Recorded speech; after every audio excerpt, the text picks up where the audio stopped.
All right. Greetings, everyone. We got about 1 minute to show time.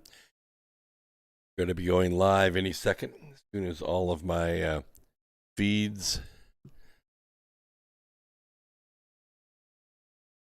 all the feeds link up. We're waiting on Foxhole right now. We'll get it. It'll be all right. And on Foxhole and bingo, we're live. Okay, here we go.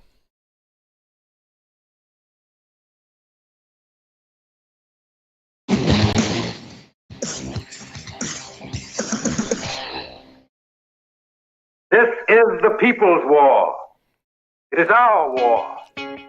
We are the fighters. Fight it then.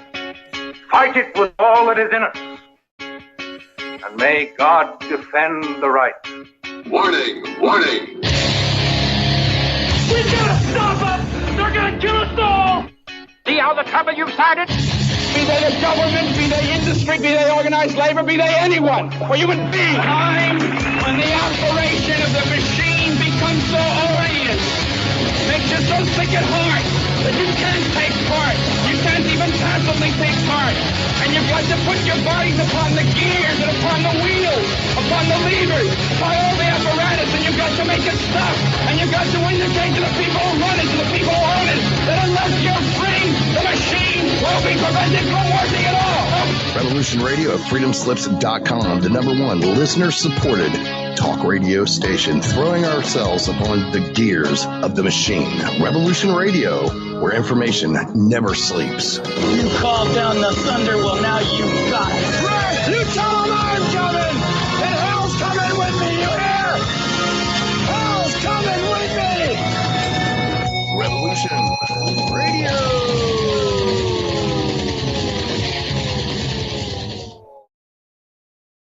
First hour, here we go.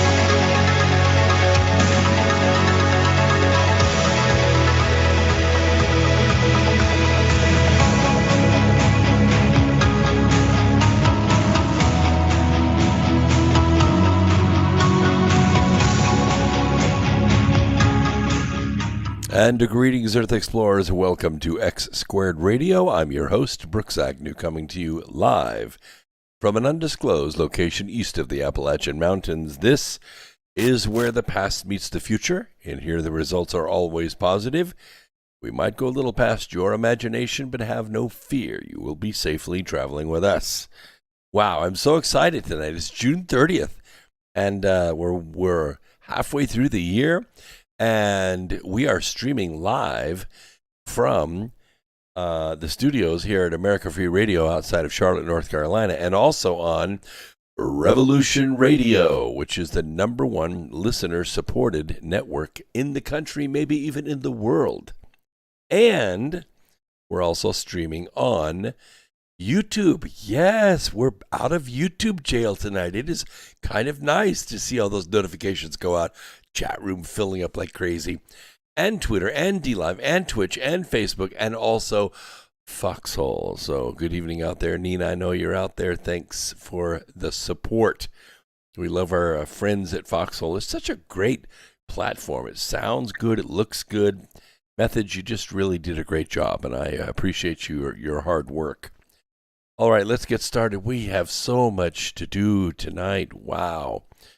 New brain signals have been discovered. Yep. Scientists have discovered a unique form of cell messaging occurring in the human brain, and it's never been seen before. I find that kind of hard to believe, but it's true. Excitingly, the discovery hints that our brains might even be more powerful units of computation than we realized.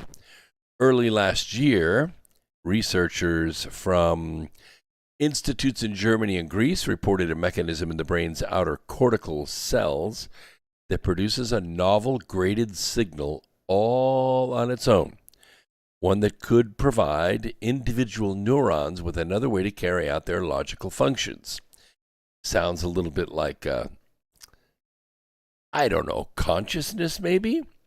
By measuring the electrical activity in the sections of tissue removed during surgery on epileptic patients and analyzing their structure using fluorescent microscopy, the neurologist found individual cells in the cortex use not just the usual sodium ions to fire, but calcium as well. Now, calcium is familiar to the body. We use it in our muscles.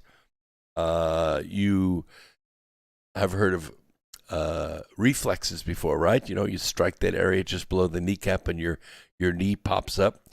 That's because that signal doesn't have to go to the brain. It short circuits the nerve and goes right to the muscle in a method called saltatory conduction. Well, the salt is calcium.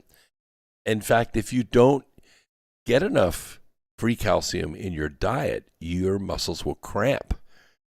Your calves will cramp, your thighs will cramp. Of course, a lot of that happens because of lactic acid too, but I'm talking about, sitting in a chair cramping, not after walking around the block.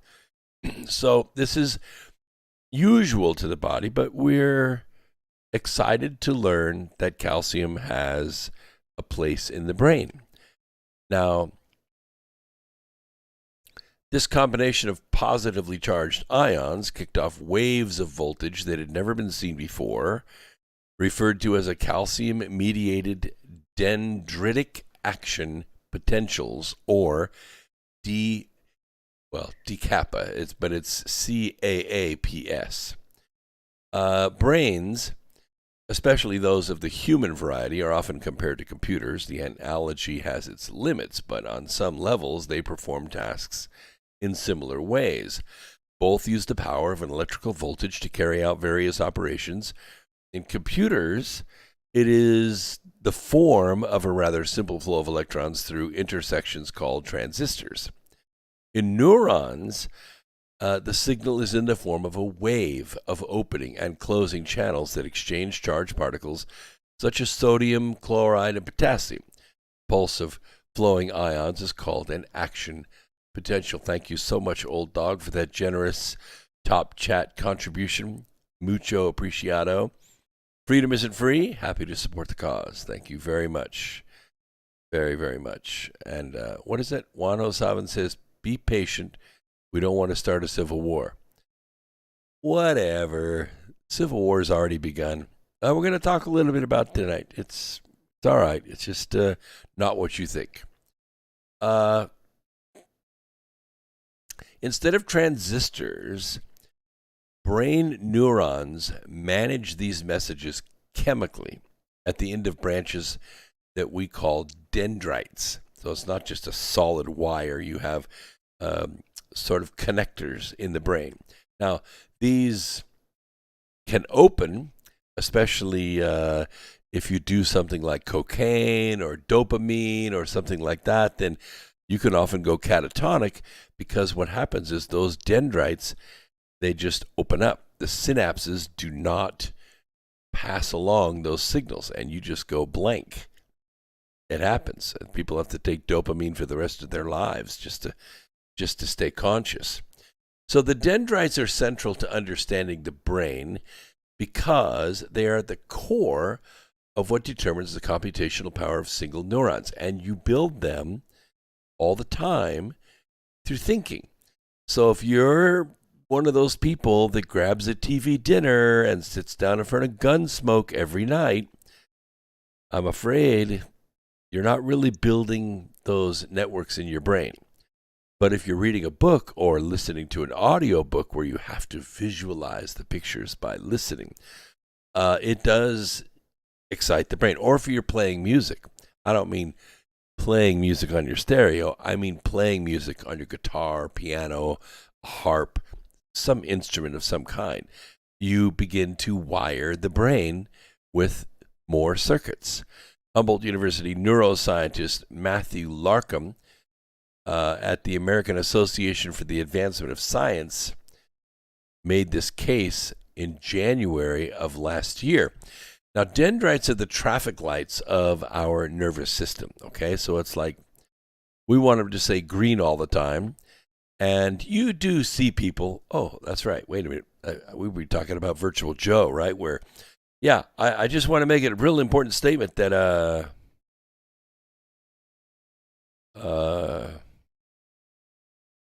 I've known people like that in my life. I call them chronic dope smokers.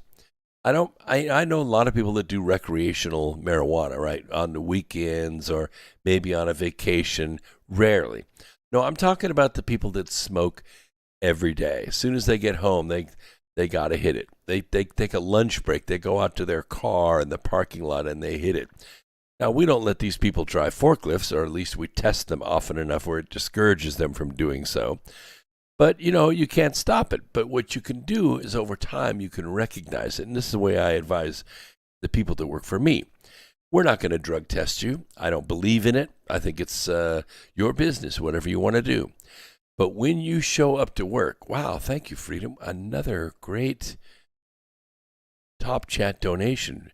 Fan character sending hearts with their hands. Thank you so much. I'm happy to read your statements because you're very generous, and I appreciate that so much. I consider it an invasion of privacy, as it were. But here's what I advise them. If you come to work under the influence of anything, I don't care if it's Valium, I don't care if it's prescription drugs or if it's alcohol. You come to work under the influence, we're going to send you home, and you're going to miss that day's pay. It's going to be expensive. It's going to be expensive because we can't have you at work using tools or driving something or handing something to somebody else at work. You're putting them at risk. So don't come to work that way. Now, you can use it recreationally, but here's my advice to you. What will happen over time is you will see yourself slipping. You're shutting off these electrical connections of communication in your brain. And when you do that, you're kind of limiting your options. You're basically taking the same route to work every single day. You're not going to see too much of the town. And when you don't see parts of your brain, they have a tendency not to exist. We call it forgetting. We call it a brain fog. When you talk to somebody that has good recall, and they'll go, oh, that actor's name. And you just know it, like right there. Or, yeah, what was the name of that song? You just know it right there. Or they quote a scripture out of the Bible, and you know exactly what book and verse it came out of. See, that's total recall. That's keeping your brain fresh and alive, like a real computer should be. And this is the logical underpinnings of our brain. Ripples of voltage that can be communicated collectively in two forms, either an AND message, which is a Boolean logic statement, and, or an OR message, which is either or.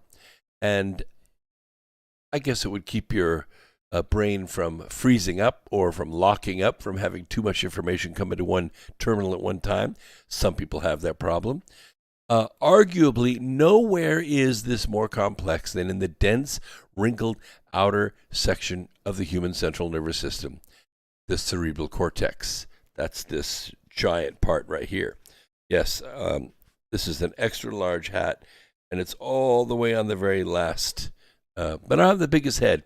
I sold one of these hats, one of these great X Squared radio hats that you could buy as well. They're in my store at brooksagnew.com at the store.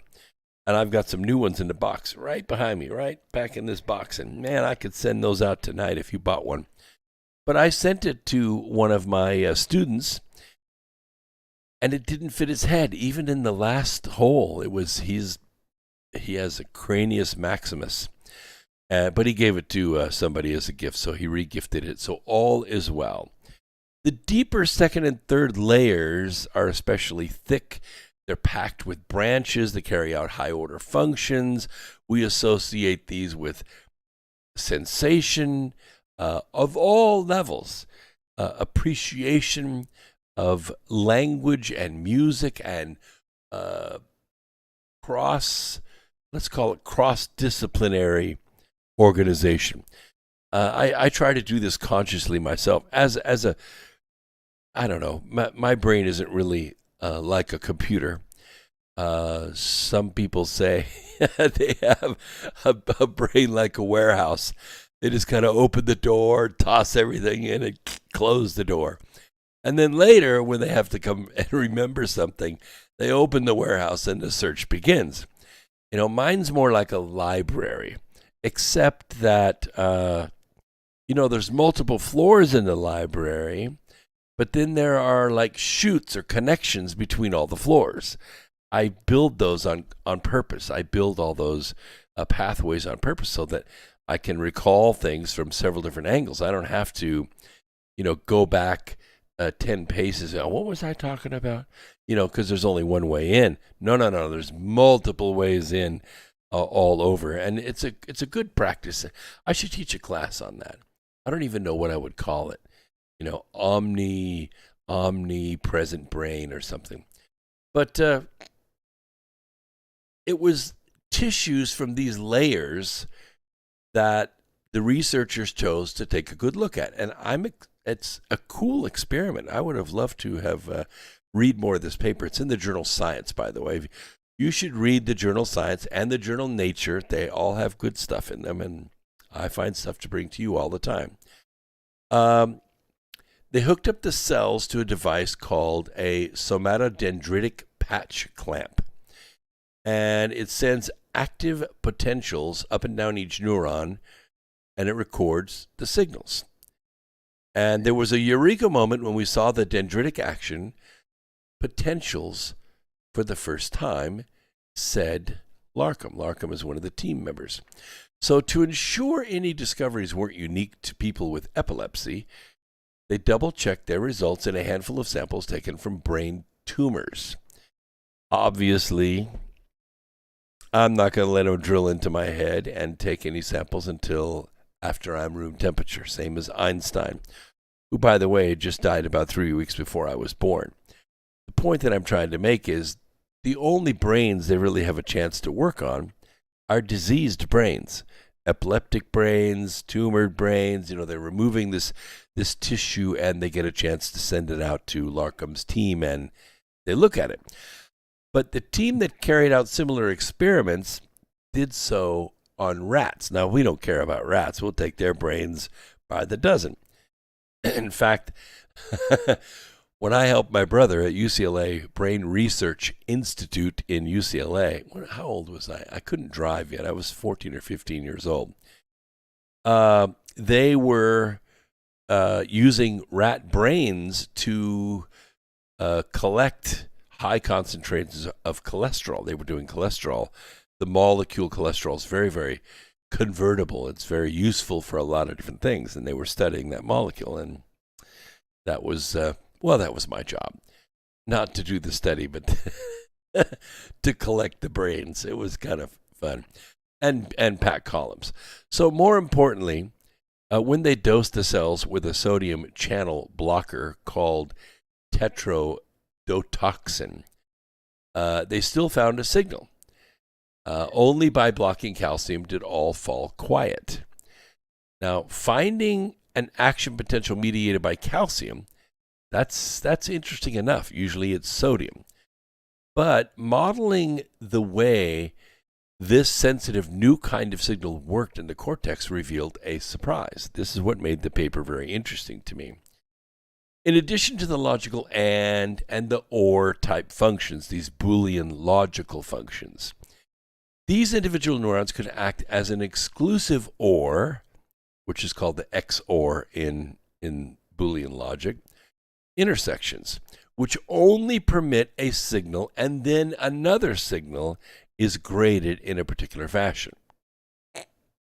So, traditionally, the XOR operation has been thought to require a network solution.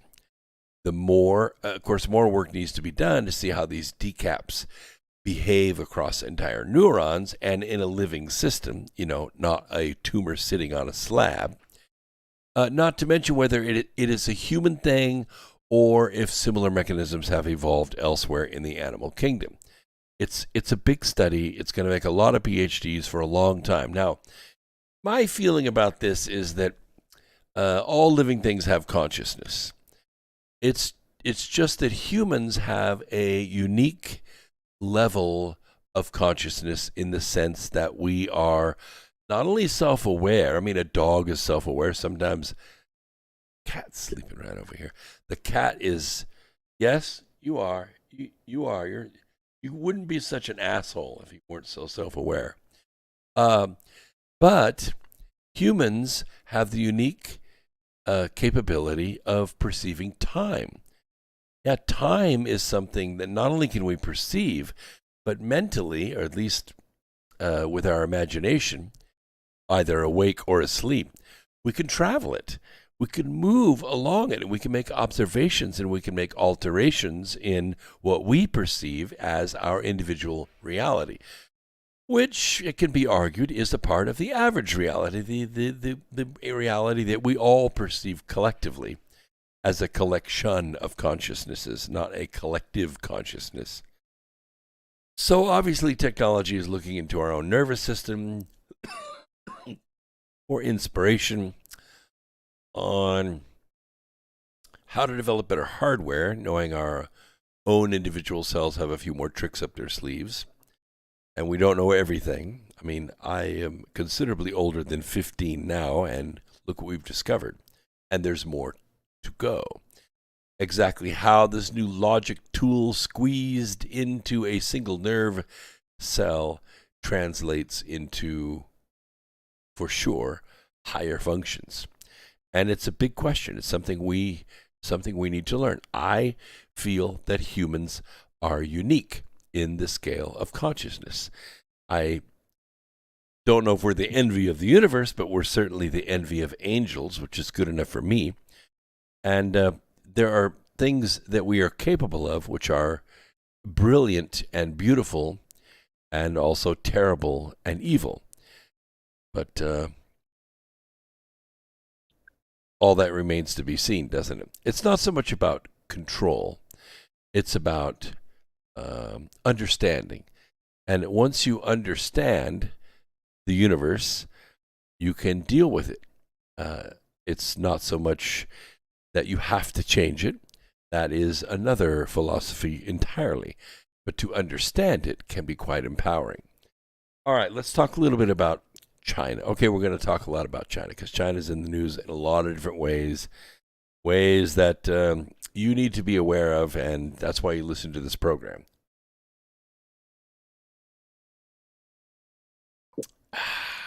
Ice cold water. What is that? Quit the deep state weapon of alcohol, drink, watch TV, not good. It probably is good advice for most people to just never do alcohol again. I know of people who have. I didn't touch a drop for 30 years. Didn't care for it. Had kids at home. Didn't think alcohol had a place in the home, and so I didn't. I just didn't. After the kids moved out, I said, I wonder what scotch tastes like. I like it. I'm not an alcoholic by any means, but and I don't ever get drunk, but I do enjoy the opening of that portion of my brain. I get quite creative under it. Let's talk a little bit about China. China is exerting control on several different levels, and one of the ways that I want to share with you is one that you're probably aware of, but I don't know if you know how well designed it is. When Virtual Joe and his gang of criminals began to put their gang members together, I told you about Bureau of Land Management nominee Tracy Stone Manning and her being an eco-terrorist, right? And also her saying that, children are an environmental hazard. And they have a photo of Manning's advertisement published in The Caller. And I don't know. Well, I do know this photo is inappropriate for a little kid. And it's a Chinese style of attitude that you're trying to limit the population. I mean, you're alive, you're breathing air, you can enjoy the world, but it's not okay for anyone else. See, it's kind of the pro-abortion crowd too. People that have no problem killing the babies of other women by the millions every single month. But it's okay for them because they're breathing air. See, in their minds, you don't get the protections of the Constitution until you can breathe air. I feel a little differently about that. I think that a fetus is a conscious human being with feelings. It just can't speak because at the time it happens to be breathing amniotic fluid. So, let's see, how much more of that do I want to cover? Doesn't make me feel good. I'm going to move to the next story. So there's a man out there who has, on social media, I'm sure you've seen him. He does these really short and insidious videos about how bad he hates anti-vaxxers. He calls everybody who thinks that the jab, maybe they're going to wait, and see, and, it is experimental, and human trials are ongoing, right, with 140 million people now have been stuck, and I don't know how many of those have had the second stick, but something like 40% of them are not getting the second stick because the first stick made them feel so bad. I'm just saying, I'm just stating the facts here. But this guy was really belligerent about it. He publicly ridiculed individuals on Facebook for doubting the vaccine jabs. And he has now paid the ultimate price. He did. Jason Byron Maurer. He's a 45-year-old Ohio bartender. And he had his first dose of Moderna mRNA on April 2nd at the Giant Eagle Pharmacy in Talmadge, Ohio. So proud. Had his little green Band-Aid on his arm. I'm sure he went to his Facebook page and said, round one is in the can. And he expected some adverse effects because he told folks on Facebook, Dr. Fauci said, the first shot is harsh. He appeared to have experienced no difficulties until the second shot on April 30th. Yep. He got the rest of the jab on April 30th. And guess what? On May 3rd of this year, 2021, he compared the made-for-TV virus to AIDS, and he beat people up who believed the vaccine was pushed too quickly without adequate testing, ordered them to shut the hell up and get your COVID vaccine. He was all brave, right? 2 Band-Aids, he was good to go, right? I have a copy of his Facebook post right here. And then, on May 18th, he announced that he had signed up for the Ohio lottery for anyone who had received a COVID-19 vaccine shot. And to mark Pride Month, he updated his profile photo on June 1st, just 4 days before his death. Yep, June 5th, he died. Jason Brian Maurer, his number for the COVID-19 injections did not appear in the Ohio lottery. However, a different number came up on June 5th. It was the last day of his life on the earth. His number was up. No, he did not die of COVID. He died of the vaccine. And I don't know what the numbers are. I don't know. I don't know if the CDC is even collecting the numbers. I know there was a woman who was testifying with her daughter who was in a wheelchair. She had taken the vaccine, perfectly healthy. I don't know, looked to be 13, 14, 15-year-old girl in a wheelchair. She's in a wheelchair. She's lost nerve feeling in her hands and her legs. You know, you're going to have these onesies, twosies, right? That's what they say. You know, hey, come on, every vaccine has its, outliers. You can't not protect society when just a few people are having side effects. Well, look, this is an experimental drug. And if you want to experiment, I can't stop you. I'm here to give you real information. And I suppose that's why I was in YouTube jail for 2 or 3 weeks, because I do cite these scientific papers, and they're from reputable world-class physicians and researchers, and even the National Institute of Health and the CDC itself. And, some people just don't like that science, and I can't help that. But I'm all about the truth. I don't do politics here. Never do. Never have. Never have. I get criticized for it because I'm a patriot, but I only stick with the science. I only stick with facts. And I'm sorry you don't like it. There are lots of other radio programs over here that you can listen to. By the way, there's some great ones, because on Foxhole right now, Patriot News is live, Brain Pod is live, Quite Frankly is live. Have you ever seen his program? He is a well-produced program. True Reporting, Good Dog, let's see, Litecoin Lisa is out there, NPC Show, that's non-player character, and PSB. They're all live out there. So, and Red Pill Project's out there too. So, and White Hat. I haven't seen White Hat before. All these new podcasters coming out. Such talent. And yes, thank you, Nina. Thank you for your wonderful posts in Foxhole. Foxhole is a great place. Excellent. Excellent. I got criticized for sharing too much chat room stuff with the audience out there, so I'll hold back a little bit. But you guys, what? Nice one. Greenheart on YouTube says, you make me laugh. Jabtards. That's a new one. I just have to get used to it. Just give me a chance here. Jabtards will get what they deserve, the result of their choice to remain ignorant. They may repent every day for desecrating their holy temple, their body.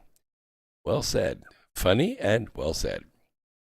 All right, a little bit about the fake stream news. When we talk about the fake stream news from time to time, because really we here at America Free Radio, and of course on the Revolution Radio Network, and all of the other great intelligent personalities that are out there, we've decentralized the media.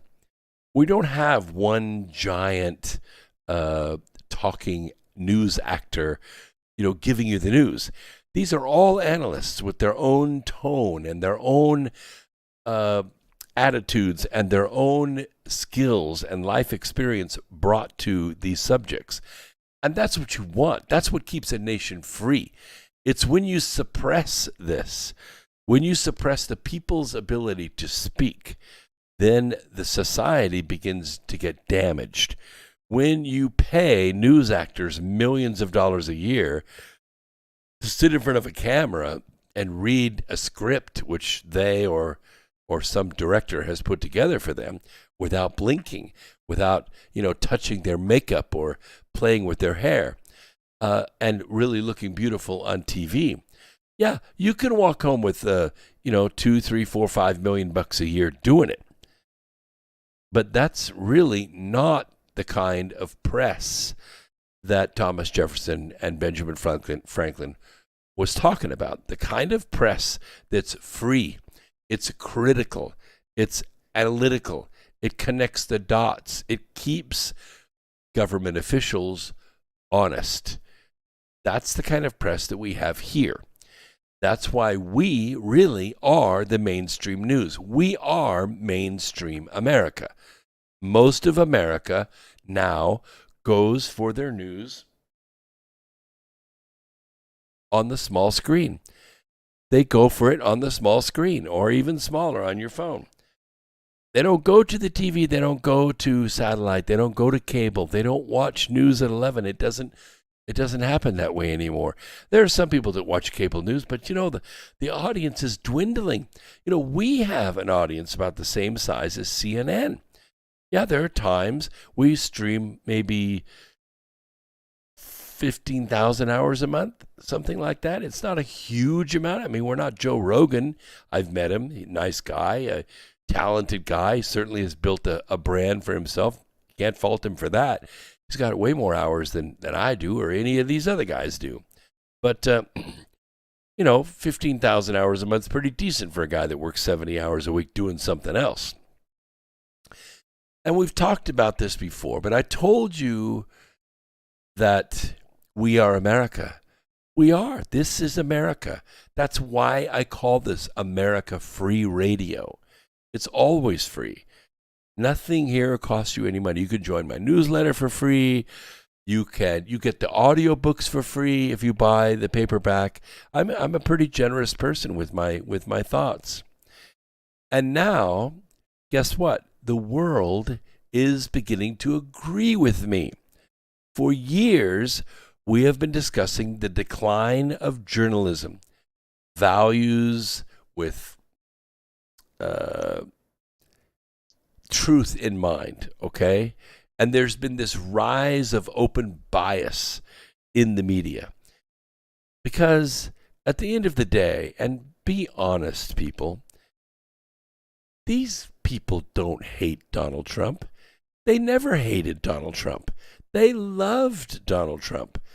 They went to his galas, they went to his fights, they went to his pageants, they went to his TV programs, they went to his office to beg for money.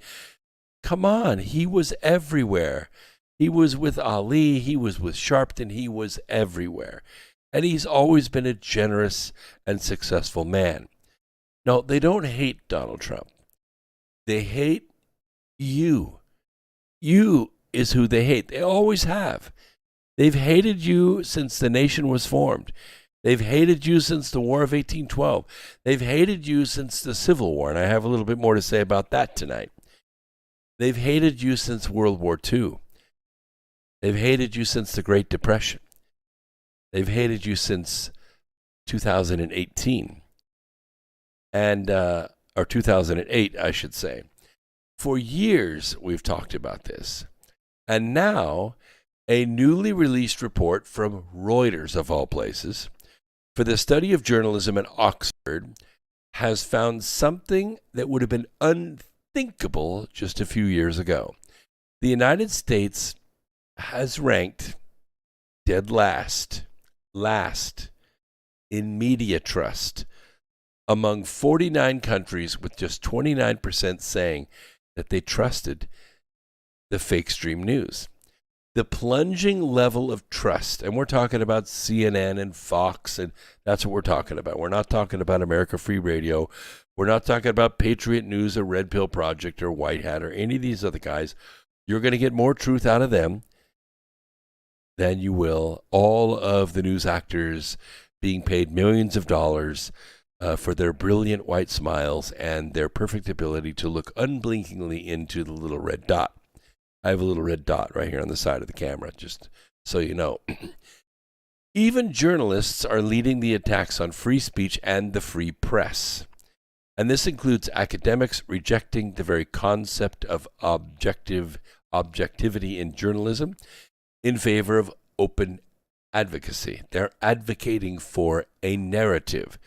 Columbia journalism dean and New Yorker writer Steve Cole has denounced how the First Amendment right to freedom of speech was being weaponized to protect disinformation. Really? So that's what you get here is disinformation. Okay. And likewise, the University of North Carolina, which is about 2,000 yards that way, recently offered an academic chair in journalism to, not me, nope, to New York Times Nicole Hannah-Jones. You know who she was, right? No? Oh, I'm going to tell you. And what do I say about people with these triple names. I don't know. Nicole Hannah-Jones was awarded a Pulitzer Prize for her writing on the 1619 Project. Yep. She's been criticized for her role in purging dissenting views from the New York Times pages and embracing absurd anti-police conspiracy theories. Even waiting for the facts is viewed as unethical today by journalism professors who demand that reports make political or social declarations through their coverage. One of the lowest moments came with the New York Times mea culpa for publishing an opinion column by a conservative senator. Ooh, the New York Times was denounced by many of us for its cringing apology after publishing a column by Senator Tom Cotton. Ooh, and promising not to publish future such columns. It will not publish a column from a Republican senator on protests in the United States, but it will publish columns from one of the Chinese leaders crushing protests for freedom in Hong Kong. Yes, Tom Cotton was arguing that the use of National Guard troops may be necessary to quell violent riots, like BLM and Antifa. Rioting, noting the historical use of this option in past protests, and this option was most recently used after the Capitol riot, which was kind of a joke because I was there and there was no riot.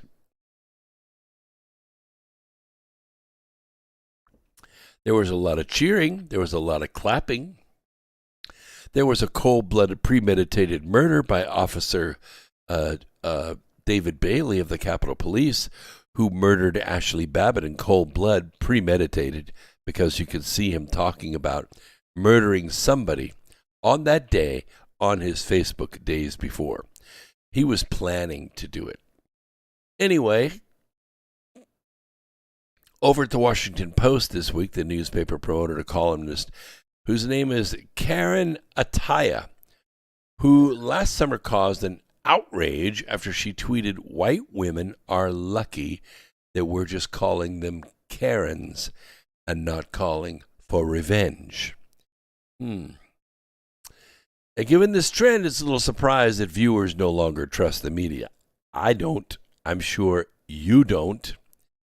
They have watched as stories ranging from Hunter Biden to the origins of the panicdemic have been aggressively censored by big tech and YouTube. Yes, YouTube, you've censored it as well, right here on this program. Sorry to say, but you have, and that's true reporting. The problem is that this echo journalism works for some in the media, even if it ultimately destroys the profession as a whole. Well, I would say as a 3/4, okay? We make a probably quarter of the population, but we make 100% of the truth. It is a journalistic version of Hardin's Tragedy of the Commons, where everyone acts for their immediate benefit as the inherent logic of the commons remorselessly generates tragedy. Why is this such a tragedy? Because freedom doesn't exist without freedom of speech. That's why it's the First Amendment. Liberty cannot exist where there is no honest media. Now, I have to ask you, do you think there's liberty in America? I would maintain that there is, simply because America Free Radio is here, and you're here with us. Now, just so you know, the format of this program, this is a 2-hour program on Wednesday nights. And we take a break at the top of the hour. So we go a full hour, and then we go another full hour. It goes fast. It goes so fast. If you have to step out, you have to do stuff, I totally understand. But you know what? We got archives everywhere. Twitch, Twitter, Odyssey, YouTube, Facebook, and Foxhole. There are archives everywhere. And even I, myself, during the day, sometimes when I'm working on my favorite project or wrestling with SolidWorks projects, I will put the radio program on behind and just listen.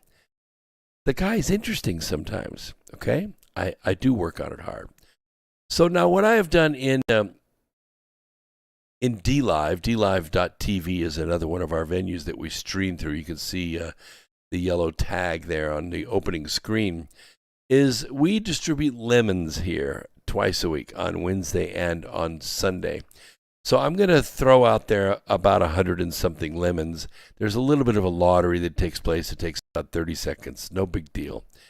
I don't make a huge production out of it, but the point is I love my listeners. I truly love them.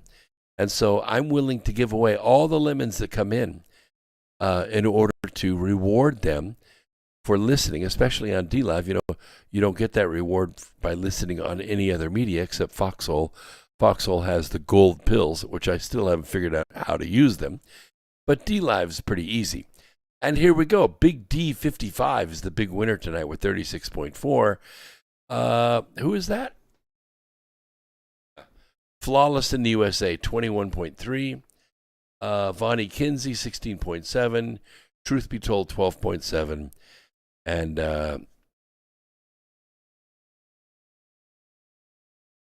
Alt Soba 12, whatever that is, 10.7. New names. I love you guys.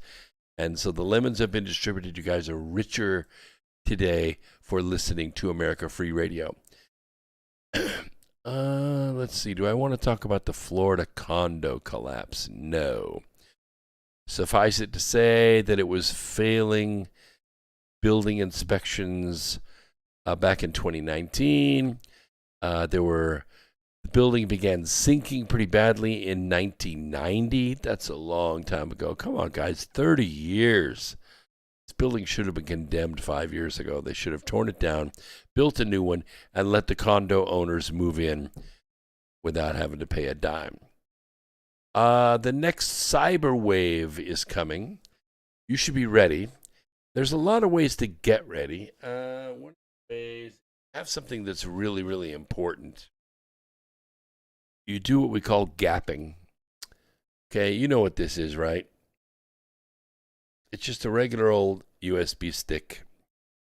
Most of you do not have enough files. I'm not talking about programs, but enough files on your computer to fill one of these up. Now, I have two 1 terabyte hard drives attached to my computer right now. After the program, I disconnect one. That's called gapping. Once this component is removed from the computer, a cyber guy can't get to it. He can't reach it. It's called an air gap. It has to be electrically connected. So if you have something that's, for instance, a crypto wallet, should be right here. It should be gapped so no one can find it. And this happens because, we do commerce all the time online. And, you can use all kinds of different pay systems, Square and Apple Pay and Amazon. And come on, there's all kinds. And they're all as secure as they can be. But all it takes is for them to get hacked. And in a few seconds, all your money's gone. Fortunately, if you work well with your bank and have the right program, if you do get hit, you can be restored pretty easily. It's not the end of the world. If you're in business, it's a little bit different. If a business is hit with a cyber attack, believe it or not, 75% of those businesses, this is a really staggering statistic, 75% of businesses who are hit with a cyber attack end up going bankrupt within 36 months or less. I mean, it's quick. It's a big deal. It's a big disruption. So the National Guard has been preparing for a major cyber attack. This is like the last few hours that would bring down utilities across the U.S. After the hack of the Colonial Pipeline brought the nation's fuel supply to its knees, this was a main area of focus. Troops from across the New England region practiced tackling a massive simulated breach across critical infrastructure sectors, including power, water, gas, during a 2-week training exercise this month. The exercise involved a situation where a huge cyber attack targeted utilities on the West Coast before moving east across the country. They've been testing the fences, right? They've been testing the perimeters.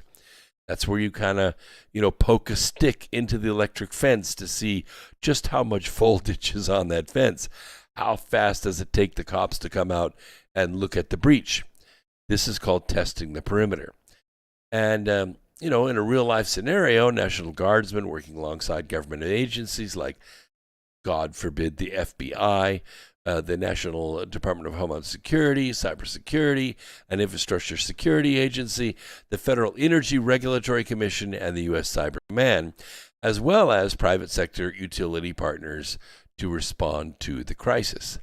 But you see, you understand, all these agencies and all the NGOs that have those skill levels, they're all at a disadvantage because they don't know one thing. They don't know where they're going to hit next. They don't know what they're going to do next. They know where they're vulnerable, but you can't cover everything. There's not enough manpower. And they could have you running back and forth like Keystone Cops on fast speed. So a series of recent devastating attacks have sent warning signals about the risk of cybersecurity breaches that can hurt national infrastructure. Where this relates to you personally is you got to have a box. We used to call it a bug out bag. You know what a bug out bag is? It's like a old book bag that you used in college, or one that you used to use at work and you got a new one, so you don't use that one anymore. But it's a bug out bag. In that bag is everything you would need to survive. I don't mean live fat, but survive and escape for 3 days. Now think about it. 3 days supply of water is hard to carry, but you can take a water filter. You can find a source of water and you can refill your jug with a water filter. I recommend a Katadyn. Starts with a K. You can look it up. Katadyn. They're a little expensive, but they're a ceramic filter, and they will filter every known form of bacteria and virus out of the water. Now, there's still chemicals, so I recommend running that. Then, after you filtered it, run it through a charcoal filter. Just a simple gravity feed into a cup charcoal filter will be fine. Now you have drinking water, and you can manage for 3 days. You can take time to fill up that 2-liter bottle. Cash. Don't rely on plastic. If you have your wallet with you, I mean the wallet that you stick in your pocket or in your purse, open it up. If you don't have a 3-day supply of money in there, get it. It may take $300, $400, $500. That goes in the bug out bag. I would also recommend some silver, a silver bar, a 1, a 5, a 10-ounce bar, something like that. A 10-ounce bar sells for about $330, $340 now. And, it's real currency. So that way, if your cash gets ripped off, at least you have the ability to buy with silver. Socks, shoes, not new ones that you've walked in before that aren't worn out. They won't hurt your feet because you're may have to do some walking. Not like you're used to, not like across the plant, not like from across the parking lot to your car. I mean like 60 miles. You ready to walk 60 miles? You can't do it in a day. You might do 20 miles the first day, but you ain't doing 20 miles the second day. You see what I'm saying? You have to think these things out. The other thing that should go in the bug out bag is directions. And I mean directions on foot. You may know how to get someplace by the freeway, but you don't know how to get there on foot or on a bicycle. Put together that route, put it in the bag. And if you bug out on foot, that's fine. I recommend bugging out on a bicycle. You can cover a lot of ground on a bicycle and it won't wear you out. You might lose the bike along the way to looters, but at least you can get some distance. That's a bug out bag. And there's other things going there. First aid goes in there, a few things, a change of underwear. That's not a good thing to go 3 or 4 days without a change of underwear. You can wear your outer clothes, jeans, a couple of t-shirts, something like that. You can wear those for a week. You can wear them for a month if you had to. But the inside clothes, you're going to need multiple pairs. Otherwise, you're going to be in trouble. Blisters and bacteria and sores and things like that. Don't do that. Lots of books out there on doing it. Lots of books. And but if you don't have it, this long weekend coming up is a good time to do it. Because you know who else is doing it? The National Guard is doing it. The Cyber Yankee event, which has been held for the last 7 years and was carried out in Camp Edwards, Cape Cod, tested the ability of the National Guard's cyber units to respond to a real-life cyber attack and trained them to collaborate with government and industry partners. You notice they didn't say private sector. They didn't. We used to work with the Boy Scouts. We used to work with churches and train them, and they were grateful for the training. A lot of people don't know this stuff. Of course, the troops, when they do these exercises, they're always divided into like blue and red teams, and then they, compete against each other. And it's good training for them, but you need to do it too. So get ready for that. Major Michael Frank, who's a cyber warfare officer for DCO IDM Company, Bravo, 6th Communications Battalion, said that authorities must understand how the attackers work to be able to defend from them. In order to be effective defenders of a network, you need to know what the adversary is thinking, what they're going after. They're going to go after infrastructure. They're going to go after electricity. They're going to go after cell phone towers. They're going to go after computer networks. They have been saying, at least the ones that attacked the gas pipeline, that they're in it for the money. And I think that's a deception. I think they're in it to discover how quickly they could cripple the areas where patriots live in this country. That colonial pipeline went straight down the middle of Patriot Central. 17 states that voted for President Trump. That attack was targeted. And they can easily do it again. There's our break. We'll come back right after this. Don't go away. More America Free Radio right after this.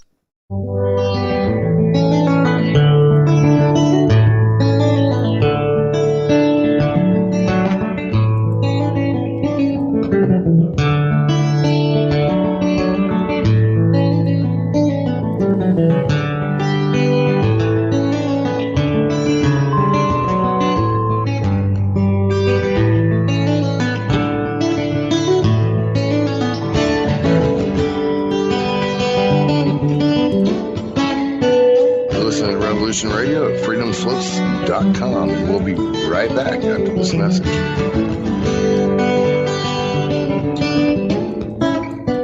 Be evasive. But that doesn't mean that they're telling the truth as opposed to fiction.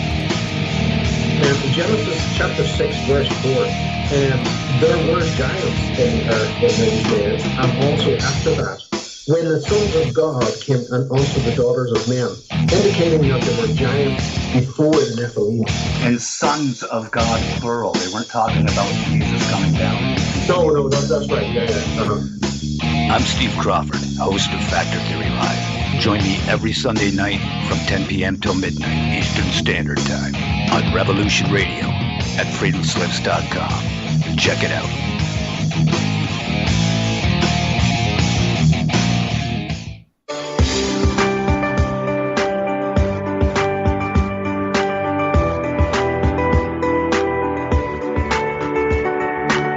Transcending time and space, let us take you to the place inside your mind where thoughts divide and mysteries unwind. Join us every Monday evening right here on Revolution Radio at freedomslips.com from 8 to 10 p.m. Eastern Time. And you will catch the Fenton Perspective with our great host, Lorian Fenton. Come listen in as she shares her amazing stories from the past to present, along with all of her guest secrets to the future. That's the Fenton Perspective every Monday evening right here from 8 to 10 p.m. Eastern Time, only on Revolution Radio. Oh, and you don't need to expect us. We're already here.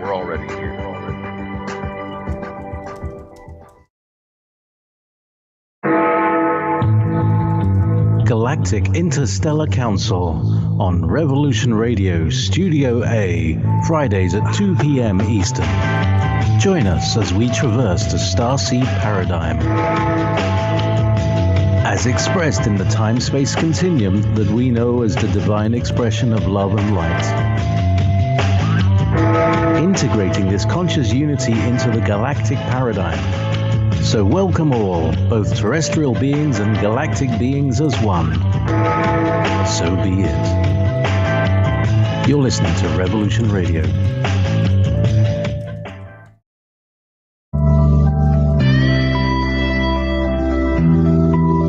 If you think for 1 second that the Capitol will ever treat us fairly, you are lying to yourselves. Because we know who they are and what they do. This is what they do, and we must fight back.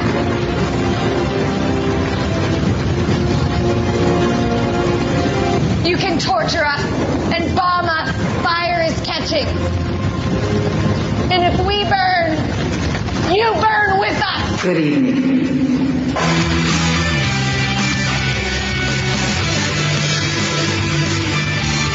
Are you awake yet? I hope. We've tried and we've tried for years and years to use passive resistance and loud voices to make a change. But time is over. Your governments around the world have no other goal than to decimate your entire existence at the hands of the bankers and the elites. The war is coming, and it's your choice to decide if you want to be a warrior or a victim. Denial is not a choice anymore. Revolution Radio, freedomslips.com, the #1 listener-supported radio station on the planet. Not giving up. Revolution Radio, radio, radio, radio, radio.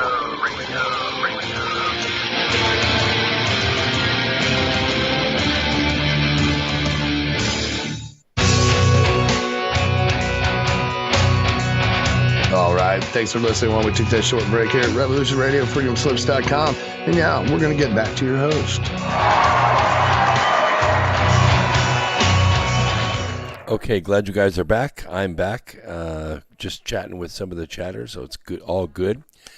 We've been asking the question, can China really attack America any better than it's doing right now? You've asked yourself that question, I'm sure.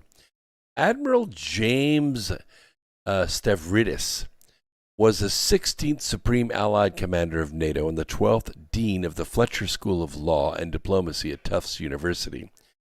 He spent the bulk of his operational career in the Pacific and is author of 2034, a novel of the next World War. The Atlantic Council's publication of the Longer Telegram, which lays out a sweeping blueprint for a U.S. strategy to face China, provides significant clues about a new laydown of American forces around East Asia. Whether Virtual Joe and his gang of criminals fully embraces the paper's aggressive stance remains to be seen, but elements are under serious consideration. Certainly, the new team at the National Security Council, led by the highly respected Asia hand Kurt Campbell and a deep bench of Asia experts, will be looking at a wide variety of options for the military component of a new overall strategic posture. It's a bunch of word salad, but it's basically mean they're gearing up for something big. And these include nuclear, chemical, and biological action by China against the U.S. or its allies, or by North Korea, like in the book Charm of Favor. Any Chinese military attack against Taiwan or its offshore islands, which I'm not really sure we would even do anything about that now with Virtual Joe in office. He responds so slow, I doubt he even find out till it's all over. But even though all of this posturing and all of this discussion is going on. And, discussion is about as empty a word as investigation. Oh, we're going to have another investigation. No, you're not. Let's just make arrests. How about that? The Indo-Pacific headquarters of the U.S., strategic, operational, tactical teams, they're putting together new approaches for deploying American forces because American forces are formidable, but they can't be everywhere. You have to put the right forces in the right place at the right time in order to be a good deterrent, for one thing, and to win a skirmish or a war or a battle, which I don't think we really have had a war. What we have is continuous battles all the time. One option is an enhanced role for the U.S. Marine Corps, and we've talked a little bit about this before.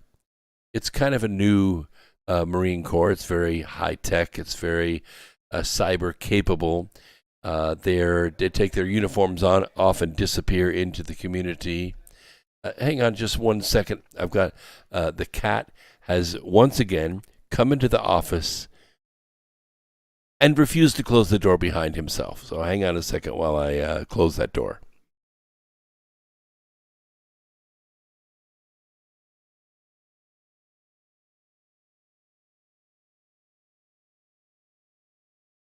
They are trainable. They can open the door on their own. They just bash and bash and bash into it until it finally opens, because it's just, one of those spring-loaded ball-bearing kind of doors. But once they get it open, then they have no courtesy whatsoever. They just come in here and lay their fat ass there in the office chair. Don't even look at me. Like, I'm just gonna lay here and be lazy.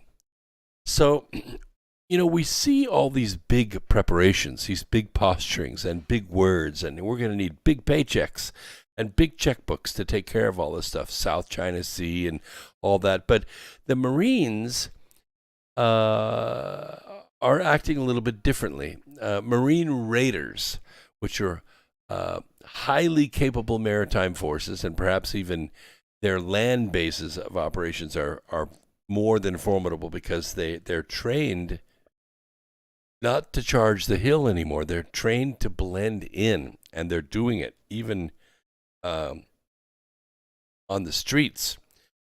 I'm not even sure. We're not supposed to be using, federales against Americans in this country. But I have it on good authority that Marines have been deployed in cities, Chicago, Seattle, places, New York, not to combat, but to research and monitor. And it's amazing how well they do. The Chinese militarized artificial islands in the South China Sea, of course, they're juicy targets. They're places where they can land jets and refuel. But I think what we're going to see is a large guerrilla component to this. We've talked about this strategy many times on this program. What would it look like? How would it happen? Would it be like Red Dawn? Would they fill the skies with parachutes and drop in? No, I don't think so. It has to be a multi-layered kind of attack, and this is the kind of what we call asymmetrical. It means not even on both sides. They do things to throw us off balance, and we have to be not only ready for the initial attack that comes at you to try to get you off balance, but we also have to be thinking about where they want us to fall, how they want us to move, so that we don't move that way and we make it not so academic. Now, we know that one of the first moves, and they've been talking about it for a long time, since probably at least 2005, and I talked about the paper last year, that General Chi, not X-I, but C-H-I, General Chi made a speech and said that they were very meticulously and successfully designing a viral warfare agent to attack the U.S. with, and that their intention was of course, you know the way viruses go. We know this because we've studied them for about 100 years now. Viruses can start out pretty bad, but you don't want it to be too lethal, like, catch it and 3 days later you're dead, because then it won't spread. You don't have a carrier. What the Chinese did in the Chinese New Year of 2019-20 season is they brought all of the world Chinese travelers home, infected them, and then in these concentrated New Year's celebrations, and then they very quickly send them back out. So all of these Chinese workers who had come home for Chinese New Year's for a month were sent back out to Europe and to Seattle and to New York and LA and to San Francisco and to Italy.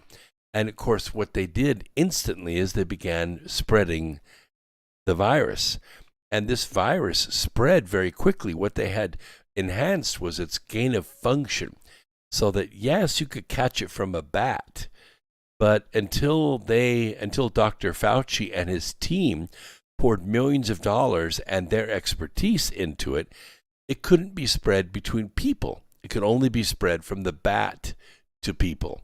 So what they did is they worked on its ability to spread between people.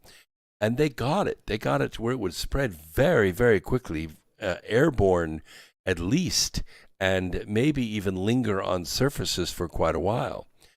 And it spread very quickly. But now the other mechanism of viruses is, we're not talking about a living organism.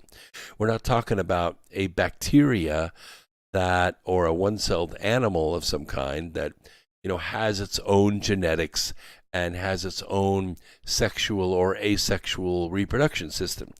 We're talking about a virus. This is largely just, DNA. It's largely protein stuck in a macrophage. A macrophage looks like a little eagle lander, and it has on the outside of it enzymatic qualities to it, which are more like a lock and a key. And the lock is the cell wall of human cells, and the key is what they call the spike protein. The spike protein makes that connection and gets into the cell. Of course, once it gets into the cell, that macrophage opens up, dumps all of that genetic material into the cell, and then guess what? The cell becomes the factory. We become the factory. We become the virus factory. Of course, our genetics is a highway of broken genetic code from viruses that we have fought off over the millennia. That's generally what junk DNA can be attributed to in the human genome, is the battles that we have fought with various kinds of viruses in our lifetime. And what happens, of course, is our DNA, our chromosomes begin to be mutated by the process of making viruses. And depending on how aggressive and how long-lasting and, the artificial nature of that virus is, it will determine whether it hangs around a long time, has an effect on you, and has an effect on your kids. Oh yeah, we're talking about effects that can be passed on to generations. We've done it with mice and rats and monkeys and rabbits and pigs, and it certainly works that way with humans as well. So there was intent to spread this virus. We knew maybe it was a little too soon, maybe it was not ready for prime time, but they were running out of time because Donald Trump was going to win the 2020 election by a landslide. The agreements that he had forced China to sign were really having an effect on their economy. They weren't able to do the things that they had done during the Obama administration to make themselves ultra wealthy and come back and buy up all of our factories. In fact, it was getting to a point where a lot of the factories that had moved previously to China were packing things up and moving back to the United States. That's how level the playing field had got. Well, China couldn't allow that to happen, or at least the Chinese Communist Party could not allow that to happen. And so they pulled the trigger on the made-for-TV virus, maybe a little too early, maybe 1 or 2 or 3 or 4 years early. But they had to act, and they had to act right then. And if they could couple that with a massive campaign of fear and panic to lock down the world, if they could lock down the world, what they could basically do is smash the middle class. So the middle class business and the middle class lifestyle would be driven into solitary confinement, while the international, global, multi-billion-dollar corporate world would blossom. The Amazons, the Walmarts, the Targets, they would explode in value because they would be seen as, and we've talked about this several times, how they will create a crisis, and then they will move in as saviors, and we'll be so happy, that they're here and that they're taking care of us, and thank God for Amazon, because, we wouldn't have had anything. You see, the number of millionaires in the United States went up by 30%. 30% in the last year. But you're not a millionaire, are you? I'm not a millionaire. And so what happened is our net worth, our ability to survive on 1 or 2 sources of income was greatly curtailed. And again, the government had to step in and say, "Oh, we'll be the great saviors. We'll write checks." Well, and I have friends in business, and if it wasn't for the PPP loans, the payroll protection plans, they would have been out of business. So yeah, the government stepped in, and they were saviors. Everybody was happy. And no, not everybody was happy, because what was happening is the middle class was being evacuated. Yes, Ulysses S. Grant said in 1870, there are 2 parties in these United States, traitors and patriots. And and Madison said that the tree of liberty has to be watered every now and then with the blood of patriots and tyrants. So you get the idea that the early founders, and even the people that fought wars in the first 100 years of these United States, understood the level of violence that was necessary in order to protect yourself, in order to win against the Marxists. People think, oh, the Marxists came along in 1940. No. Marxists came along in the late 19th century. The Communist Manifesto was a philosophy of how to change the world, and it was, Marx was a lazy guy and had a educational philosophy that people should learn in order to change the world, whereas normally education is there so people could understand the world. It's a big difference in philosophy there. So, the Pentagon is at war itself. Now, there's some 2.3 million people that work in and around the Pentagon, and they're in conflict with one another. General Milley, Joint Chiefs, he's a big problem. Garrison's Gestapo, he's the new extremism czar. He's marching down the hallway looking for patriots and writing them discharges to get them out of the service, or reassigning them to where they're working in Alaska somewhere. And the Space Force was a move by President Trump. I have 3 chapters on the Space Force in my book, Asteroid Mining, The Future of Energy, because there are several aspects to this that are so important. Why do we need another armed service? This isn't the Space Force Explorer team. No, this is a Space Force Warriors, because war happens on several levels, and we, the people, and especially the private sector like SpaceX and Blue Origin and all the myriad of companies that are building stuff to go to the moon, build the cislunar space, and then prepare to go to Mars, and then build a cis-Mars space, and then build out the ability to mine the asteroid belt in the next century. All of these have to be protected, because if the wrong faction gets control of all this, they'll control the Earth. If the CCP, for instance, gets control of the moon, it's going to be very, very tough to control the Earth, because they'll control the major satellite going around the Earth, and they have a defensible position, and they have a virtually endless fuel supply right there on the moon. So this is a big, big deal. That's why this the Space Force was created. And the third reason was because of these cyber risks. All of this equipment that's being put up there, GPS satellites, cell phone satellites, internet satellites, all those satellites, they use a lot of generic hardware, things we call like Arduino boards or Zigbee boards. These are out of the box, radio transmitters, or out of the box microprocessors that use open architecture like Linux to program, and they use Python and things like that. Well, in order for these companies to survive, let me put it another way.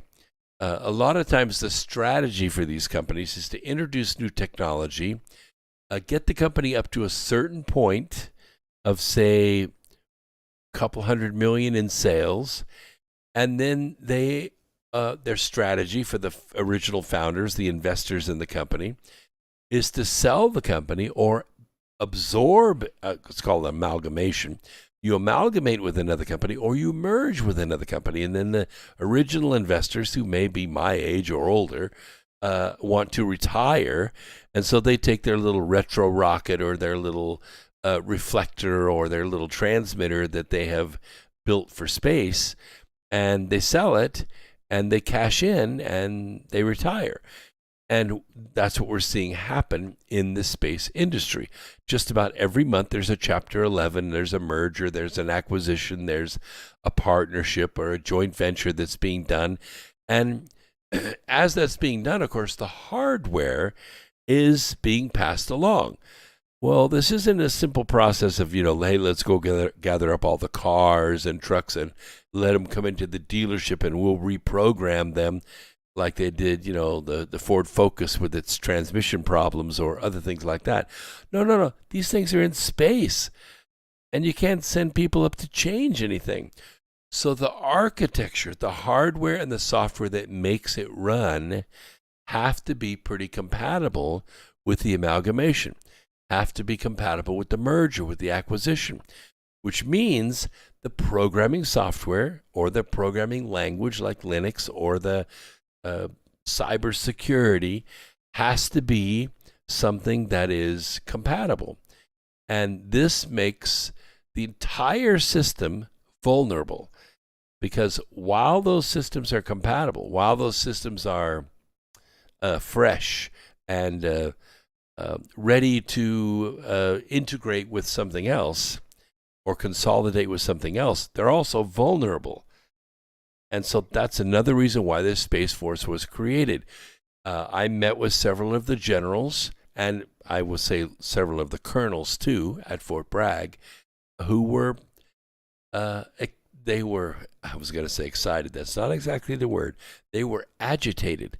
They were really anxious. Like, this was the primary thing on their mind was cybersecurity. How protected can you make this technology? You can't make it too protected, because then the next generation, the person that buys it, if he can't get into it, it's like having a Harley Davidson. You've lost the key fobs to it. You can't ride it. You got to have, the ability to make use of it. And this is a big deal. And so we're at a particular point of vulnerability in industry, especially the space industry. And it's not a good time for a major military incursion. And by military incursion, I don't just mean the made-for-TV virus. I think that was the first round.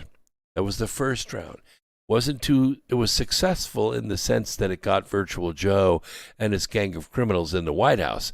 It was successful in the sense that it put China back in control of the economy.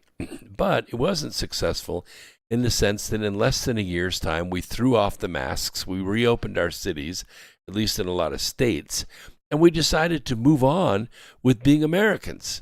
That's what we do. So in that sense, it was not successful. So what's the next step? Well, that's why all these exercises are going on, and that's why I'm bringing this to your attention. Because, and I've talked about this before on this program, I don't want to alarm anybody, but I'm going to share with you the game plan, okay? This is the game plan. It's going to happen just like this or very close to this, okay? This is something we're trained for. It's something that we're given information on. They know that eventually we're going to leave the armed services. We're going to go out in the private sector, and we're going to talk about it. So here you go. This is it. There are 4 phases to this, and they happen very quickly. It's not like 1 per month. It's like 1 per minute or 1 per hour. It's very fast, and it is a coordinated attack. And the more coordinated it is, and the more precisely they can pull this off, the more successful they will be. And what does success mean? Success means that the United States of America is brought to its knees, militarily, economically, energetically, etc. It also means that the way is open for a savior government, a lot like they did with the made-for-TV virus. A savior government or a savior force like the World Economic Forum can move in and rescue the whole system and put people in soup lines, a lot like Roosevelt did. So here are the 4 steps. Are you ready for this?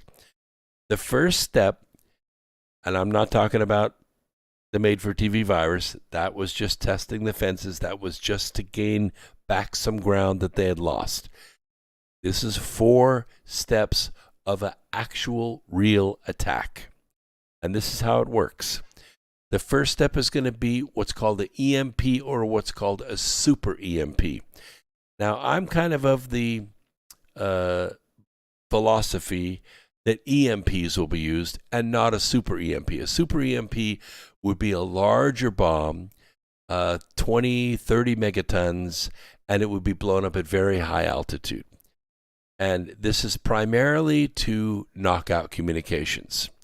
It's not going to happen at the peak of the day. It's not going to happen at noon. It's not going to happen on a normal weekday. It's going to happen on a special day, like a holiday, like a day when all the government agencies are shut off, when all the schools are out, when all the, the courthouses and the district attorneys and everybody's out, everybody's off, everybody's celebrating. Like, well, I don't know, like July 4th or like New Year's Day or Christmas Day. Not like Valentine's Day. Come on, use your head. So that's a super EMP. A regular EMP would be a smaller bomb, somewhere around 1.5 megatons, even smaller than that. A little closer to the ground, but still not on the ground, because the idea is not to generate fallout. You don't want to dig up stuff and blow it up into the atmosphere and make it all radioactive and shit. That's not the idea.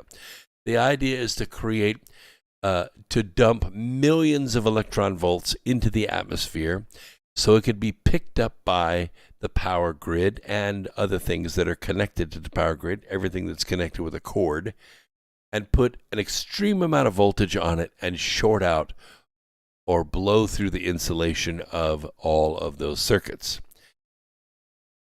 Obviously, we wouldn't have any warning for something like that, as opposed to, say, a solar event where we would have 30, 40, maybe 70 hours of notice that those high energy particles are coming toward Earth after a big CME, on the sun.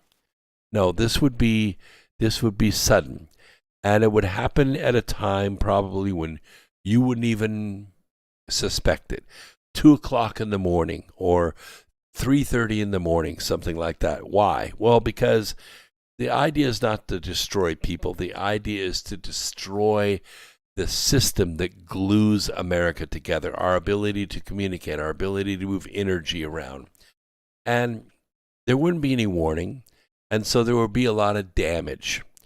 And the damage you wouldn't probably even know until you woke up late for work in the morning because your alarm didn't go off, because your cell phone was dead, your alarm clock was dead, you have no electricity in your house, and you just wake up with the sun and look at your wind-up watch, if you still have one, and say, holy crap, it's 8 o'clock, I'm late.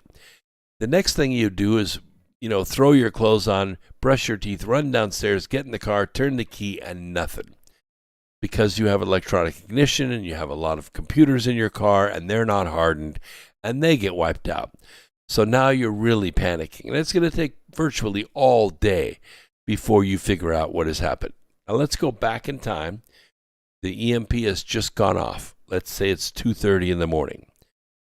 At precisely 2:30 and just a few seconds, a submarine very close to the shores of the United States in the Gulf of Mexico, the East Coast and West Coast, submarines would launch either hypersonic or very fast, which usually travel between 1,000 and maybe 1,200 miles an hour, but a hypersonic would be 2,000, 3,000, 4,000 miles an hour, launch cruise missiles.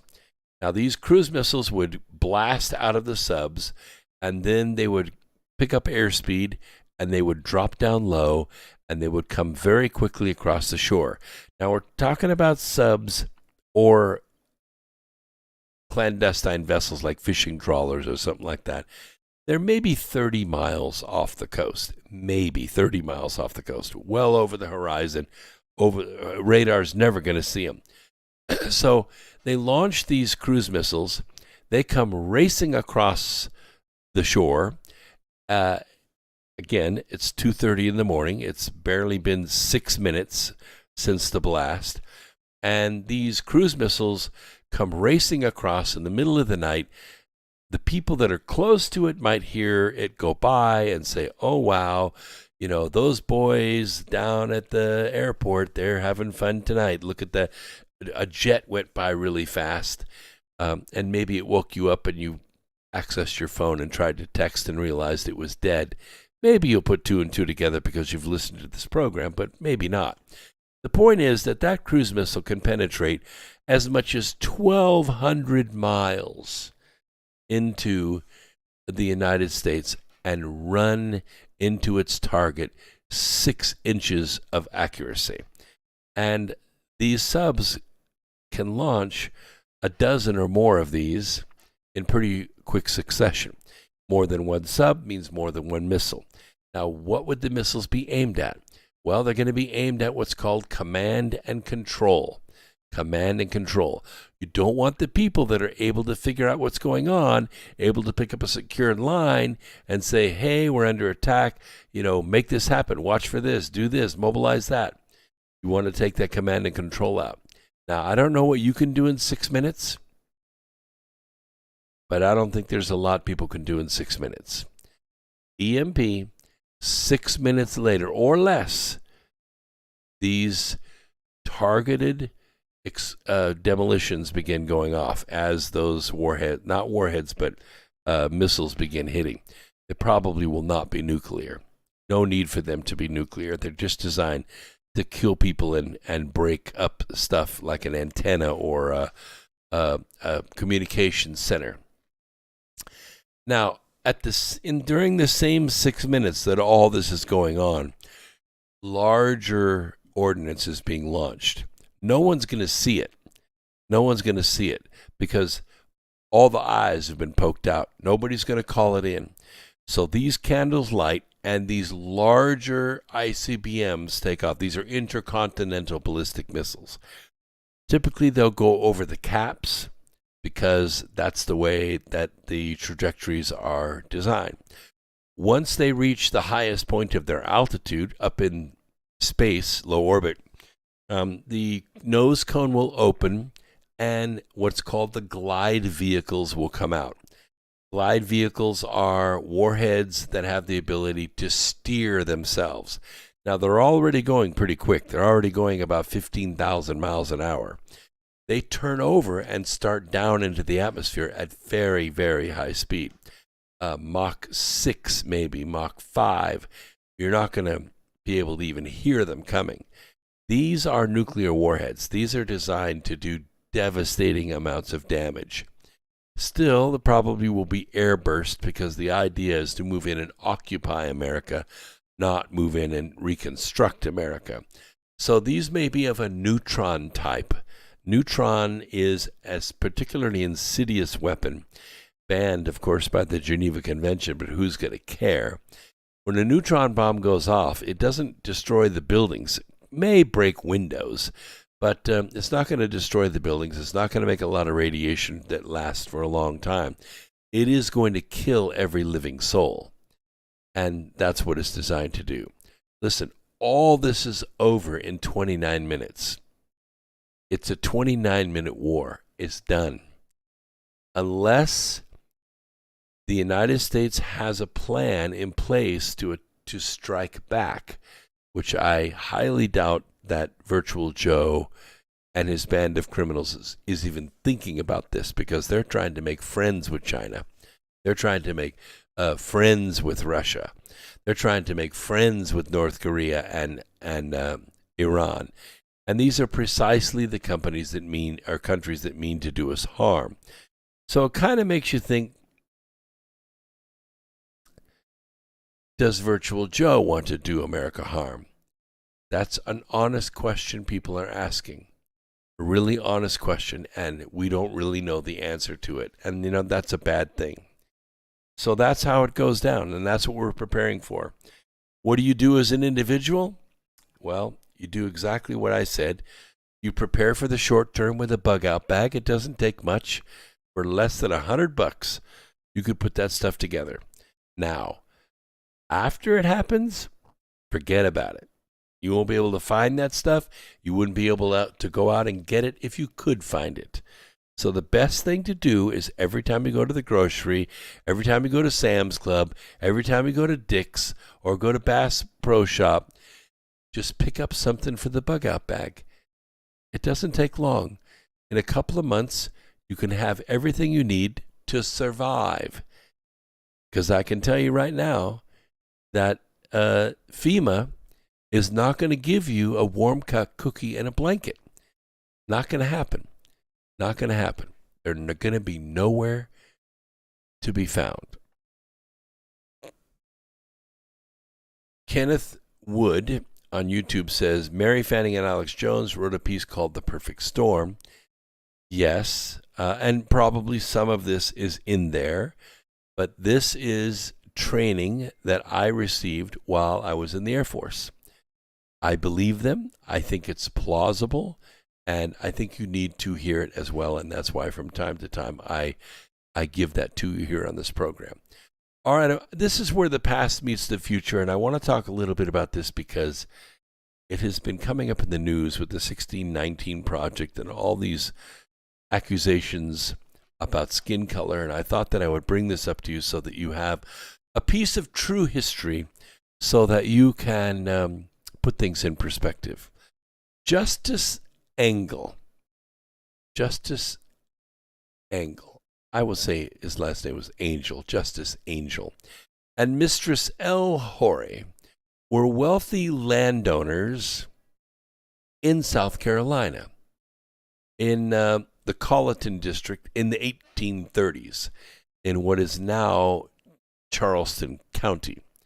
Now, the couple owned 84 slaves, each, for a total of 168, at a time when most of their peers owned only a handful.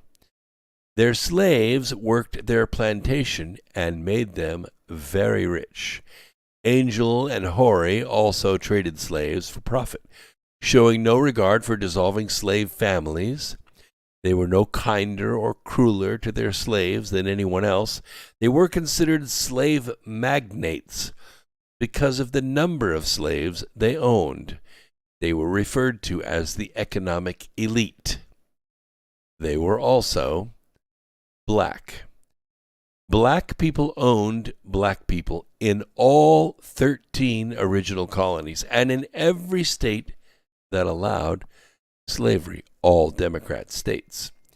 Frequently, freed black people would go on to own more slaves than their white neighbors.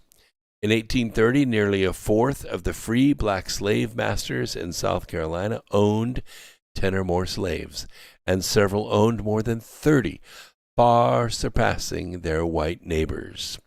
Yes, black people, frequently former slaves themselves, owned slaves.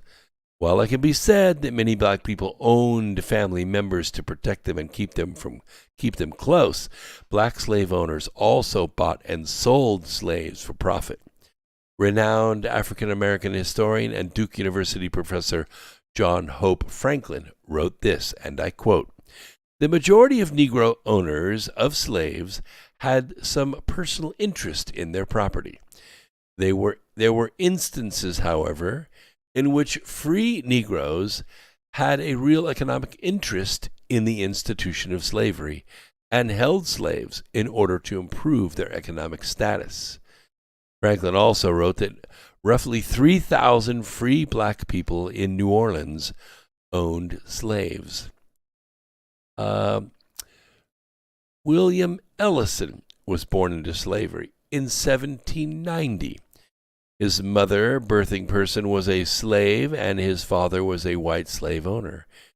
His father decided to teach Ellison a trade, and thus he became a cotton gin maker. He earned enough money to buy his freedom and that of his wife. Soon he would buy the freedom of his kids. He realized owning slaves was the way to wealth, and he began to buy some. He became one of the largest slave owners in South Carolina, one of the wealthiest and one of the worst. Ellison not only owned slaves, he also bred them, which was illegal in some states. He sold most of the families, but kept a few for future breeding. Ellison was harsh. He kept his slaves hungry and poorly clothed. He even had a windowless shack built to chain up slaves who misbehaved. So the world history teachers don't include this in their curriculum. You know why? How can they demonize white people and divide us racially if they taught the truth? What reason would they have for teaching the commie critical racist theory? How can black people demand reparations if you know thousands of black people own slaves as well?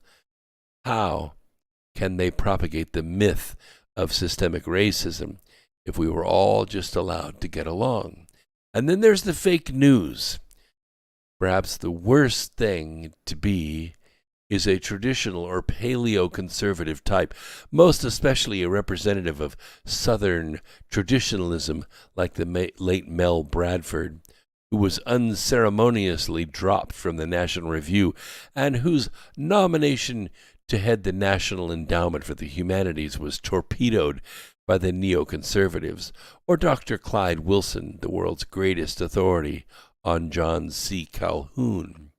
Now, whether hurled at us every night by Fox News like bilge spewed from a broken drainage pipe, or screamed at us from the scurrilous pens of a Victor David Hanson, Rich Lowry, or Brian Kilmeade, our new icons to whom we must pay obsequious homage are Abraham Lincoln, Martin Luther King, and Frederick Douglass.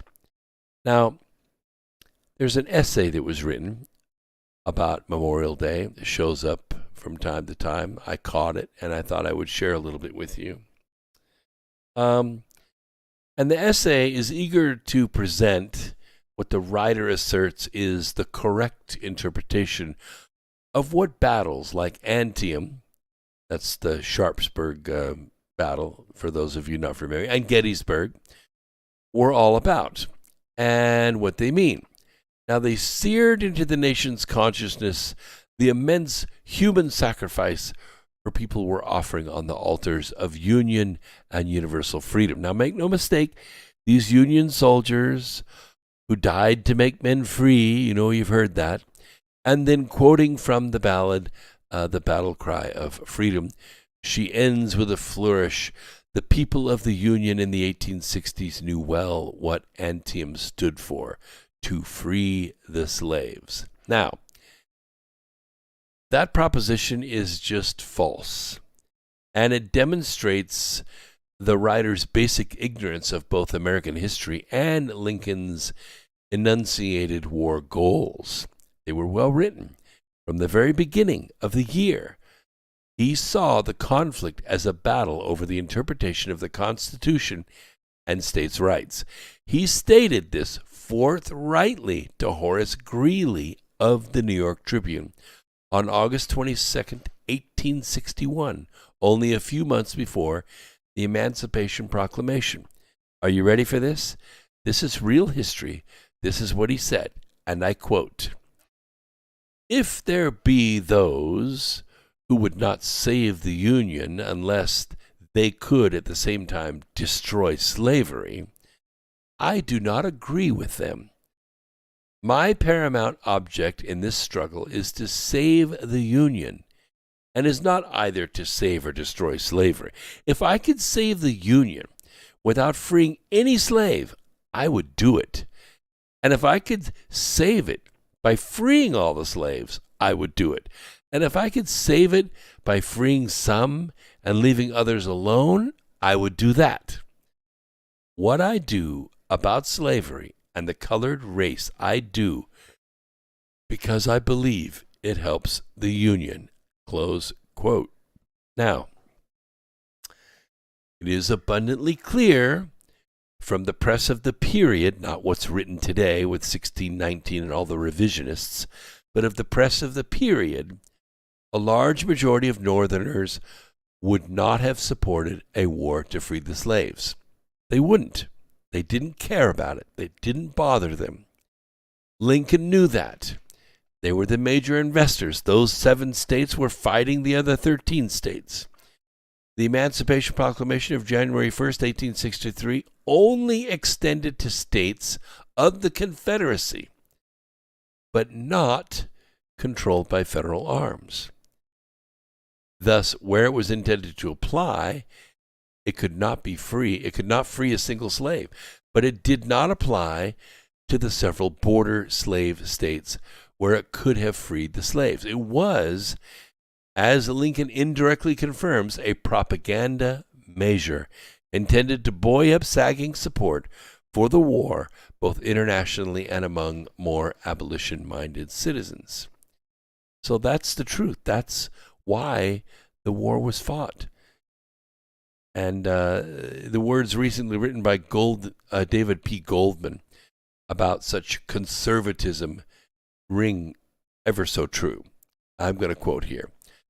Their ideology is a sort of right-wing Marxism with an origin philosophy in the not-so-distant past of the Trotskyite left and a movement based on what is essentially the same foundation as its supposed opposition is hobbled and fatally flawed from the beginning. It will always succumb to the greater logic and conviction of its progressivist enemies, who will always outpromise and outargue its votaries. Such a movement has little room for defenders of a Lee or a Calhoun, and those who rejected the idea of a proposition nation and understood that the United States was not founded on an idea, but on the concrete reality of families who brought their traditions and beliefs with them to a new land. They created a new country, and they made it their own. America is a melting pot. America is independent. Americans do not comply, typically, unless they wish to. We feel very strongly about living on our feet and not dying on our knees. But that being said, the last 30 years, a couple of generations of university and K through 12 students, to be sure, have been propagandized and have been indoctrinated to believe that the central state is the all-powerful and should survive no matter what, even if the individual is sacrificed. And that is not American. American, the individual is preserved. That's called a republic, where you hear constantly from those that are in political power right now the word democracy. It equates to Marxism. We live in a democracy inasmuch as the people are allowed to vote for electors. But that's where it stops. From the electors to the office is the republic. It's a representative government, and we are guaranteed it. Every state is guaranteed it in writing by the Constitution. Every single state is guaranteed a Republican form of government. It means not a democracy, not a mob. Now, where these people become very skilled is in making one mob louder, more violent, more aggressive than another mob.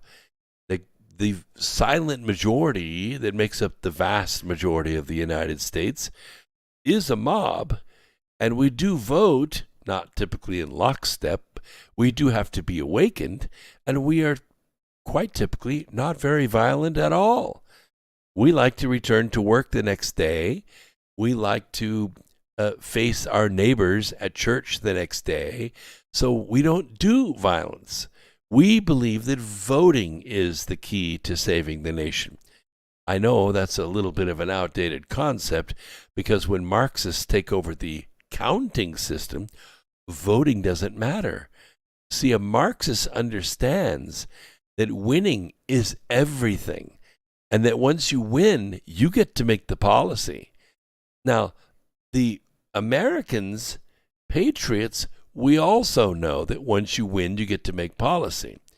It's the method by which you win that differs. Patriots believe one man, one vote. You beat me this year, no problem. I'll face you in 2 years. You know, I can make my ideas in the arena of ideas, and I can win. The Marxist doesn't feel that way.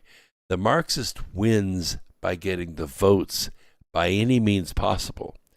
And we saw what happened in 2020. And what we're going to see, and I'm just going to make a little prediction for you, by the middle of August, what we're going to see is Arizona and Georgia are going to recall their delegates. Now, that's enough delegates to turn the election. It doesn't mean that Donald Trump's going to win. It means the states are recalling their delegates.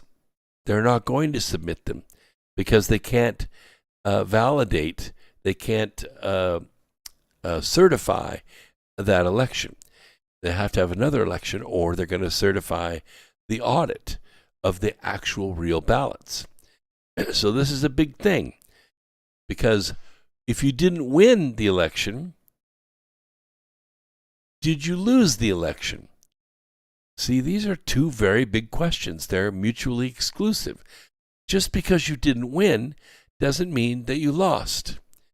So it looks like, at least through 2022, Virtual Joe and his gang of criminals are going to remain in power in the White House.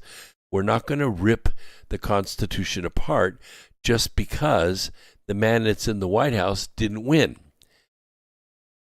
It could be said that he lost. But what we will do is we will obfuscate him. In other words, the administration will become powerless. They won't be able to do anything. And by 2022, once this, and I'm going to use the word shellacking, but it's probably going to be way worse than that, we're probably going to see 30 to 35% of the Democrats lose their elections. That's never happened before.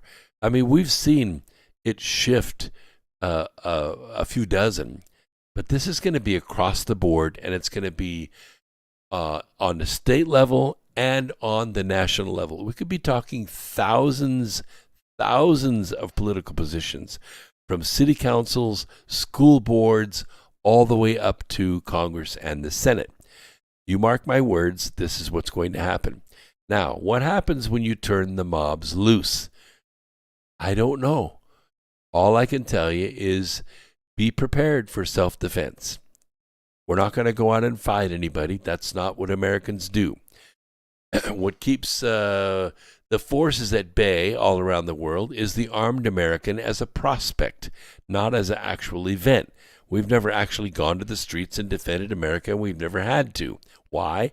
Because we can. The prospect that we're able to is exactly why tyranny never really gets its root in America. And that's about as far as I can go tonight with that. This is America Free Radio. I am your host, Brooks Agnew. We're here every Wednesday, every Sunday. We are patriots. We do fight for truth, justice, and the American way, and nothing else.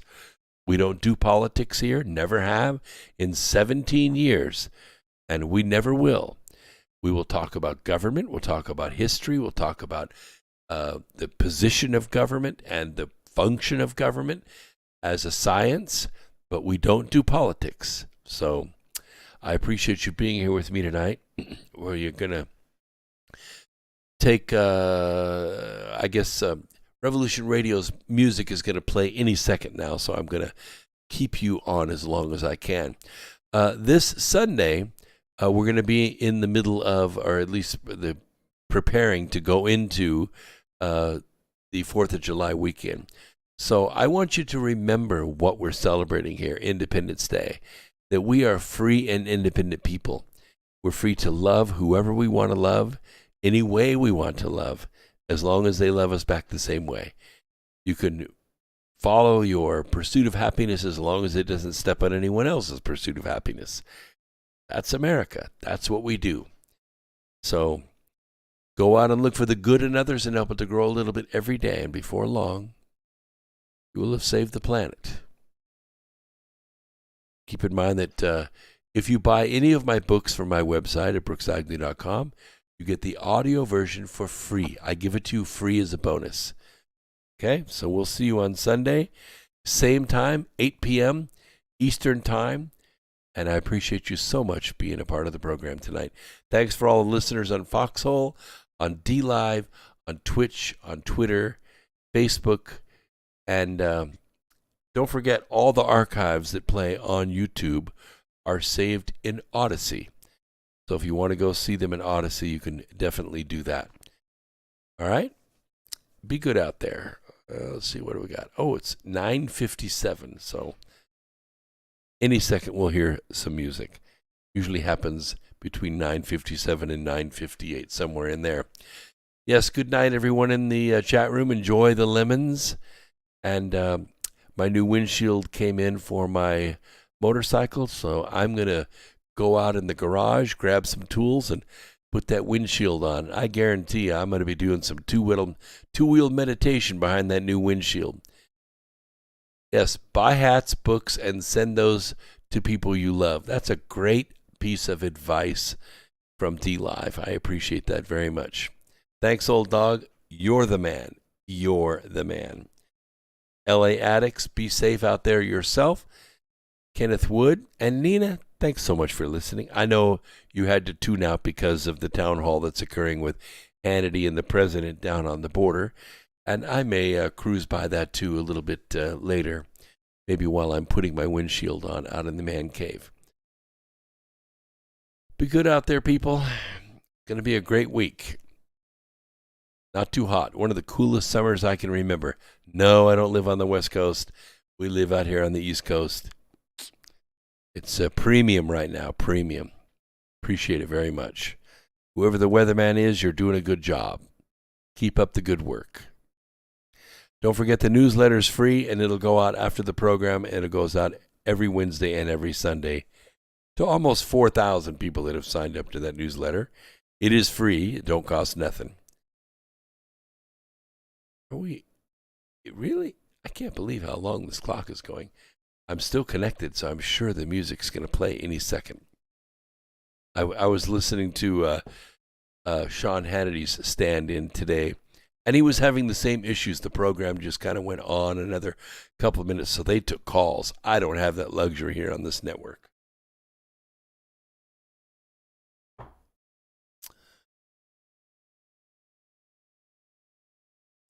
Oh, my goodness.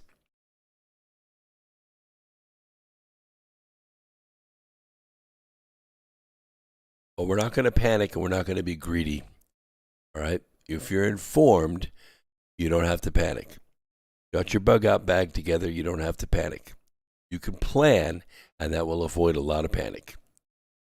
All right, people?